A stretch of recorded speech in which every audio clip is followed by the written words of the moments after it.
inicio de las elecciones en Venezuela.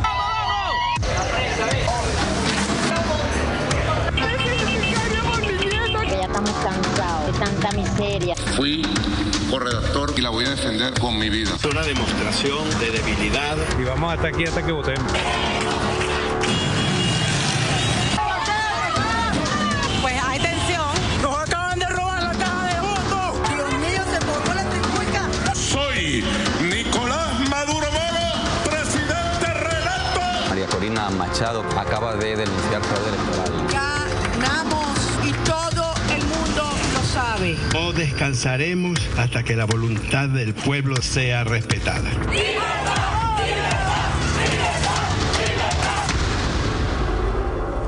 Bueno, comenzamos y continuamos con el pregame y vamos a continuar con el tema importante del día de hoy, que es el tema de Venezuela. Vamos a conocer un poco del historial electoral de Venezuela con un reportaje que nos preparó Kimberly.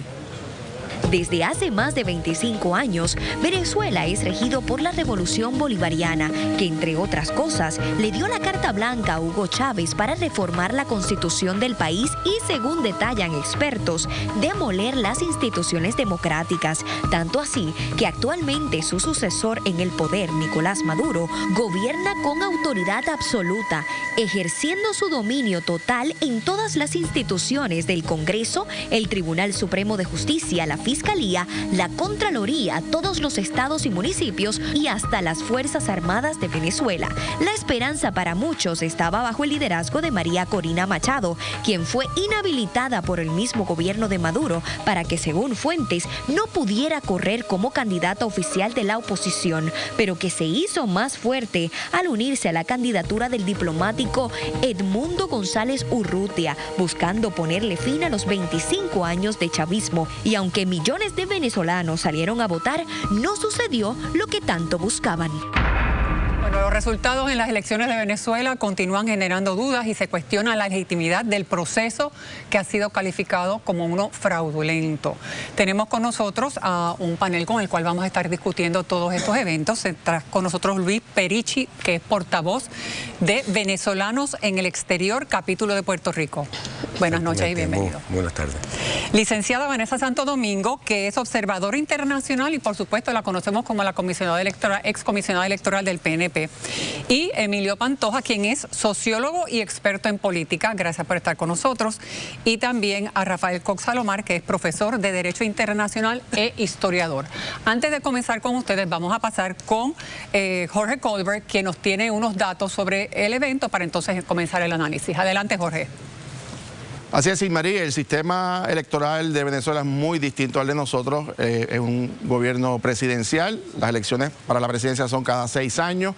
En esta elección llena de controversia, los resultados o alegados resultados oficiales del gobierno colocarían a Nicolás Maduro del Partido Socialista Unido de Venezuela con un 51.20%.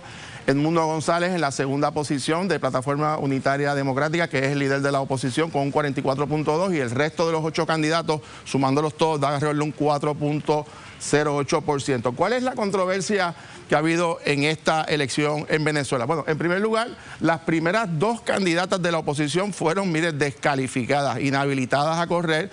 En el caso particularmente de María Corina Machado, que era diputada, se le quitó la inmunidad parlamentaria y se le inhabilitó como candidata, y luego la sucesora, la profesora Corina Lloris, también fue descalificada. Por lo tanto, Edmundo González es el tercer candidato de la oposición que el gobierno básicamente lo sacaron de la papeleta. ¿Cuáles fueron las controversias? Primero, el Centro Nacional Electoral, el equivalente a la Comisión Estatal de Elecciones, es controlada por el gobierno. Son términos de 7 años que los cogen los miembros del Parlamento, una cámara unicameral. Oigan esto, que el partido de gobierno controla el 91% de los asientos en ese Congreso. Además, los miembros del Ejército ocuparon centros de votación y hay hasta visuales llevándose urnas de votación con papeleta. No hay copia de las actas todavía de manera pública. En adición, tardaron 6 horas luego del cierre electoral para traer números que fueron solamente por cientos inicialmente. Y escuchen esto, algunos observadores fueron expulsados y otros expresidentes, 4 expresidentes, no se les dejó entrar a Venezuela para observar los procesos electorales. Y para colmo, a diferencia de Puerto Rico, solo el gobierno, la comisión esta oficial son los únicos que están autorizados para dar resultados electorales y por eso es que ha levantado tanta controversia, tanta impugnación con relación a los resultados de esta elección, Silmarí. Gracias, Colbert. Precisamente bajo esta premisa que nos está señalando Colbert de todos estos datos tan importantes, ¿a alguno o a alguien le sorprende que el gobierno haya declarado a Maduro ganador de las elecciones, Perichi? Se dice que es un fraude. Eso no es un fraude. Eso es una elección inventada. Eso es una farsa. Empezaron a llegar los resultados y cuando habían llegado la tercera parte de las actas, se dan cuenta que Maduro, que el incumbente es imposible que pueda ganar. Entonces dieron la orden inmediatamente de parar las transmisiones. Pararon las transmisiones y a las 12 de la noche vino otra orden, me declaran ganador. No hay ninguna prueba de cuál fue el resultado en cada mesa. Pero nosotros tenemos una buena cantidad de mesas fotografiadas. En este momento, la última información que tenemos el 54% de las actas fotografiadas, porque no fueron transmitidas al centro. Es una farsa lo que estamos, pero nosotros vamos a impugnar eso y ya la gente está empezando a protestar en la calle. ¿Dónde se impugna cuando Maduro controla todo? Imagínate tú, Tribunal Supremo. Esto se va a impugnar en la calle, en forma pacífica y disciplinada, sin dejar que haya todos los saboteos que sabemos que vienen del gobierno con gente. Hoy mismo hay muchísimo movimiento en la calle, pero en el día de hoy, 7 países latinoamericanos han roto relaciones con Venezuela y Venezuela con ellos. Licenciada Vanessa Santo Domingo, usted fue observadora internacional, o sea que ha participado en diferentes eventos de esto. ¿Usted sabe si hubo o no hubo observadores independientes? Sabemos que algunos no los dejaron entrar. O sea, ¿hay alguien que pueda legitimar lo que está diciendo el Consejo Nacional Electoral de Venezuela? Pues mira, tengo que decirte que la observación internacional fue limitada. Por ejemplo, varios de los organismos en que yo he participado, que es la MEA, que son magistradas electorales internacionales, igual que la UNIORE, la OEA, la Unión Europea, no pudieron participar de esta observación, lo cual daría legitimidad al proceso, porque nosotros lo que hacemos es validar la parte técnica. De que el material llegó a los centros de votación, que los funcionarios fueron debidamente adiestrados. Se hacen una serie de preguntas en todas las mesas para saber que todo el que estaba allí estaba capacitado, y también participamos del proceso del cierre con las máquinas de escrutinio, que en este caso pues utilizaron las de Smartmatic, que es una de las compañías que también estuvo participando y presentando propuestas en Puerto Rico. Y eso es lo que debemos de estar pendientes, porque si Smartmatic tenía esas máquinas, de alguna forma se tiene que haber transmitido los resultados, o los resultados están dentro de las tarjetas de esas máquinas. Y ahí está el acta. Usted dijo hoy, discúlpame, usted dijo hoy una cosa bien interesante, que es que en el caso de Venezuela, contrario a Puerto Rico, acta mata papeleta. O sea, que es superior el acta a la papeleta. Que no debe ser. Y aquí es al revés. Aquí es papeleta. ¿Cuál es la pregunta? Acta. Esa es la pregunta. ¿Cómo es eso de diferente? La mayor parte de los países latinoamericanos, el escrutinio se hace de actas. Aquí, en efecto, el escrutinio es de actas, excepto cuando tú tomas ese maletín de ese colegio y te percatas que tiene algún problema, ya sea que no es consistente el número de papeletas con el número de firmantes, ahí se procede a abrir el maletín y contar papeleta a papeleta, y ahí sí prevalece la papeleta sobre el acta. Así que aquí el remedio para hacerlo lo más transparente posible es que se verifique boleta a boleta. Y digo boleta porque la máquina de escrutinio es la que arroja la forma en que votó ese elector, porque el elector vota de forma táctil en esa máquina de escrutinio. Le preguntaría si es posible al sociólogo en este momento, la situación que se vive en Venezuela ahora, según nosotros estamos hablando aquí, dicen que hay marchas, manifestaciones, protestas, incluso se escuchan tiros, ¿verdad? Una situación sumamente peligrosa. ¿Usted cómo me comenta? Eso es una bomba de tiempo. Es una situación volátil. De hecho, estábamos aquí comentando en el panel porque hay reportes de intentos de golpes militares, rebeldía, al menos rebeldía militar. Pero lo que pasa es que nadie le cree a Maduro. Incluso gente progresista, el gobierno de Petro en Colombia, que es un gobierno de izquierda, el gobierno de Boric en Chile, le han pedido transparencia. O sea que en realidad en este momento, decía yo esta tarde en mi Twitter, que no ganó. O O sea, incluso puede haber sacado más votos en términos de toda la manipulación, pero gane quien gane, él no ganó, porque no tiene ninguna legitimidad. En este momento la gente está en las calles porque no solamente se ha desgastado el gobierno, sino que se ha desacreditado, porque la corrupción que supuestamente vino Chávez a terminar, porque acuérdense que Venezuela colapsó el sistema bipartidista, colapsó el bipartidismo por la corrupción, ¿verdad? Y en ese sentido, lo que está pasando es que ahora quienes son los corruptos son ese gobierno chavista. Profesor Cox-Salomar, aún se las hayan tumbado o no, Maduro bajó de 68% en el 2018 a 51% en estas elecciones. O sea, Maduro evidentemente tiene un desgaste y tiene un deterioro político en su país. Bueno, realmente Maduro no sacó 51, Maduro posiblemente no llegó ni a 30%, ahí hubo un autogolpe. El problema ahora es la salida. ¿Cómo tú sales de esto? Esto será como en la primavera árabe, en donde hubo un baño de sangre en Túnez, Egipto, Libia, para poder salir de Gaddafi y de Mubarak. ¿O será esto como República Dominicana en 1994, que Estados Unidos, Clinton llamó a Balaguer y le dijo, te tienes que ir? No va a pasar ni lo uno ni lo otro. Naciones Unidas tampoco se va a meter en Venezuela porque está el veto permanente de China y Rusia, que hoy felicitaron a Maduro. La OEA, esos países vecinos no tienen la fuerza militar de Venezuela para poder invadir Venezuela. Así que lamentablemente todos los caminos conducen a un baño de sangre de los hermanos venezolanos, que a nosotros como puertorriqueños nos da mucha indignación, porque nosotros aquí acogimos a Rómulo Betancourt cuando se dio el golpe de Pérez Jiménez, e inclusive cuando se dio el golpe de Juan Vicente Gómez en 1910, nosotros acogimos aquí al presidente Cipriano Castro, que de hecho murió en Santurce. Así que a nosotros los puertorriqueños nos duele muchísimo lo que está pasando en Venezuela, pero lamentablemente todos los caminos conducen a un baño de sangre, a una guerra civil en Venezuela. Precisamente vamos a ver qué es lo que está pasando en estos momentos en Venezuela con Elizabeth Hostos. Elizabeth es periodista venezolana y corresponsal internacional con base en Caracas. Buenas noches, Elizabeth. Buenas noches, saludos a todos en Puerto Rico. En estos momentos, ¿cuál es el ambiente que hay en las calles?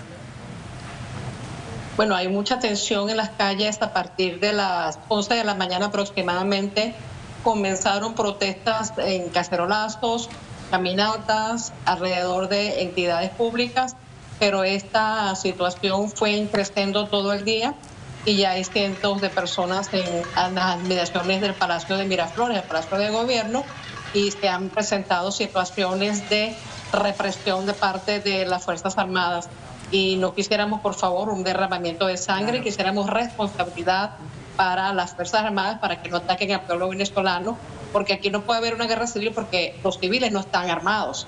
Son los militares los que tienen el control de las armas y el gobierno bolivariano tiene que responder por la vida de los venezolanos y, por supuesto, generar consensos y confianza informando qué fue lo que pasó en las elecciones de ayer domingo. Elizabeth, Nicolás Maduro está denunciando intento de golpe de Estado. Él mismo está diciendo que hay un intento de golpe de Estado ante los cuestionamientos de su reelección y también está acusando a la ultraderecha y al gobierno de Estados Unidos de estar propiciándolo. Esto básicamente está abriendo una puerta para que haya una intervención por parte del gobierno y de los militares. Realmente es un tema retórico, porque si alguien ha dado un golpe de Estado, la democracia es precisamente el que no ha reconocido la voluntad del pueblo venezolano. Y es un tema también de cómo los militares van a poner orden, entre comillas, en Venezuela. Vuelvo y repito, los civiles no tienen armas, no se plantea un escenario de golpe de Estado, pero si Maduro dice eso, tendría que presentar pruebas concretas y específicas. En todo caso, lo que hay que evitar es un derramamiento de sangre y dar respuestas a la gente. ¿Qué pasó en las elecciones? ¿Quién ganó realmente? El Consejo Nacional Electoral tiene que ser un ente que genere confianza y que informe realmente si es cierto que Edmundo González Urrutia ganó las elecciones con el 73% de aceptación, o si es Nicolás Maduro con el 51%, como dice el gobierno. El tema es que no hay transparencia, no hay honestidad, bueno, por supuesto se generan reacciones en la calle espontáneas que no deseáramos que fuesen más allá de derramamiento de sangre. Y nos parece, ¿verdad?, sumamente tensa, como usted menciona, y peligrosa la situación. Es como una bomba de tiempo. Pero le pregunto, la que está allí es usted y no nosotros. Déjenos saber, ¿estas elecciones estuvieron plagadas de irregularidades, sí o no? Sí, por supuesto.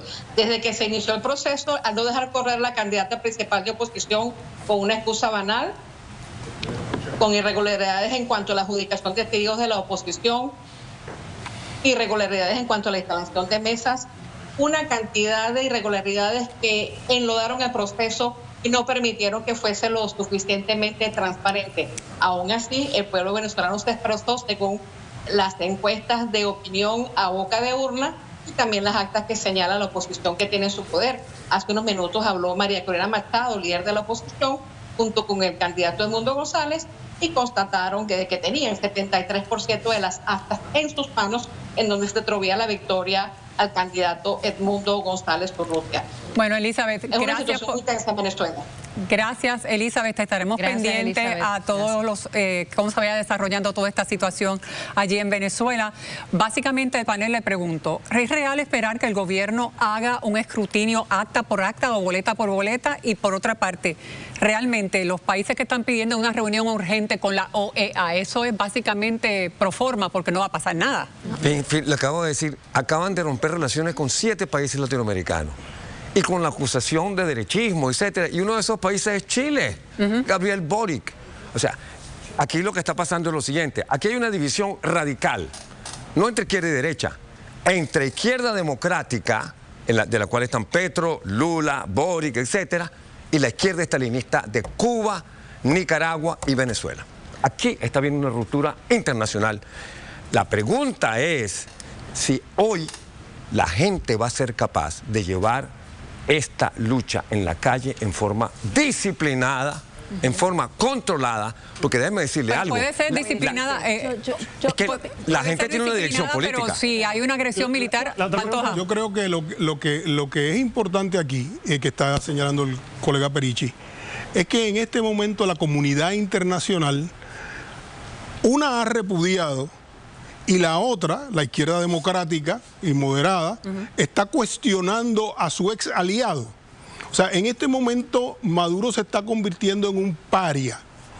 Y eso va por ejemplo, incluso el centro Carter que tradicionalmente está llamando a una revisión. Así que estamos ante una situación donde el pueblo venezolano está siendo auxiliado, podemos decir, por la comunidad internacional. Y yendo en ese lado, cuando tuvimos las elecciones de Guatemala el año pasado, ocurrió exactamente lo mismo y la comunidad internacional, guiada por la OEA y por la Unión Europea, tuvo observadores internacionales en todo momento en territorio guatemalteco para garantizar que se diera una transición pacífica en Guatemala y su nuevo presidente pudo juramentar. Se logró. Mira, se logró. Pero el problema de Venezuela, lamentablemente, es mucho más grave.